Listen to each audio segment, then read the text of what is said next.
In a quiet, peaceful town far away from noise and rush, lived a young boy named David.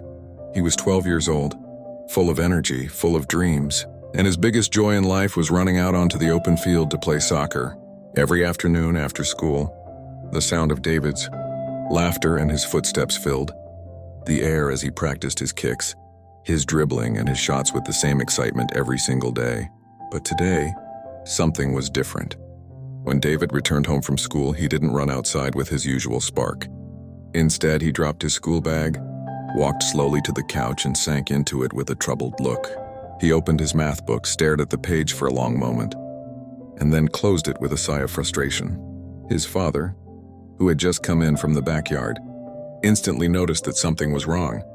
He walked over, sat beside David, and gently asked, "What's bothering you, son?" David took a deep breath. "Dad, I got a bad grade in math today, but that's not the worst part. My friend Matt, he always gets the highest marks. No matter how hard I try, I can't be as good as him."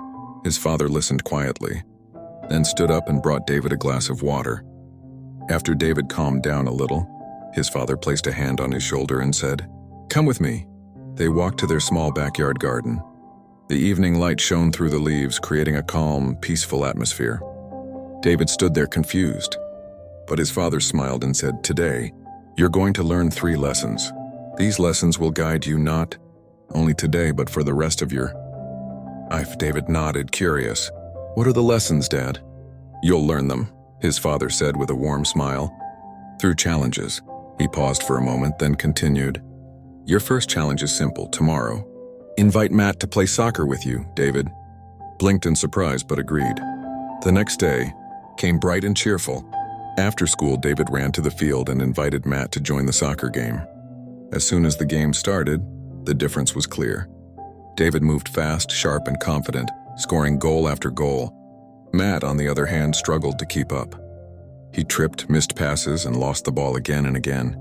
Still, everyone enjoyed the match. Later that evening, David rushed to the backyard where his father was waiting. "Dad, I played soccer with Matt. What's the lesson?"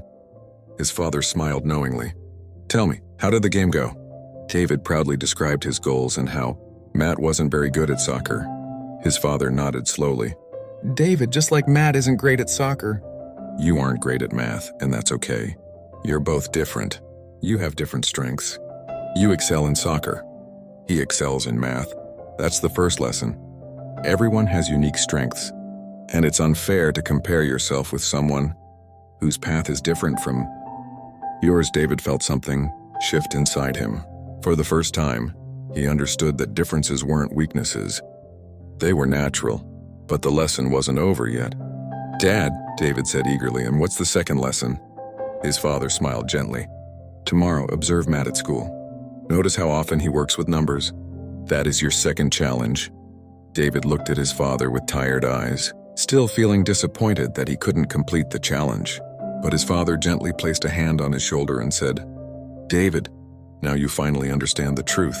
When you try to force yourself to master something you don't love, your mind becomes heavy, your motivation disappears, your discipline fades. But when you study or practice something you truly enjoy, consistency feels natural." David slowly lifted his head, listening closely. His father continued, "Matt is good at math because he loves math. You are good at soccer because you love soccer. Everyone has a different talent. Everyone learns at a different pace. Success comes when you find your strength and give that strength time, patience, and daily practice." A soft breeze moved through the trees around them. David finally understood. The feeling of comparison he carried for so long began to fade. He realized he didn't need to become like Matt. He needed to become the best version of himself. That night, David made a quiet promise in his heart. "I will work hard, but I will also trust my own gifts. I won't compare myself with anyone else. I will grow in my own way." Days turned into weeks. Weeks turned into months. David improved in math step by step, not because he wanted to be like Matt, but because he learned to enjoy the process little by little. And in soccer, he continued to shine brighter than ever. Eventually, David grew into a confident young man, someone who understood his strengths, accepted his weaknesses, and moved forward at his own pace. Whenever someone asked him, David, what's your secret to success? He would always smile and say, strength comes from knowing who you are. Skill comes from practice. And confidence comes when you stop comparing yourself to others. And now, dear listeners of the Wisdom Tales, remember this. Everyone has a different talent. Everyone has a different journey. Don't rush. Don't compare. Focus on what you can become. Thank you for watching. Keep improving your English, and I'll see you in the next story.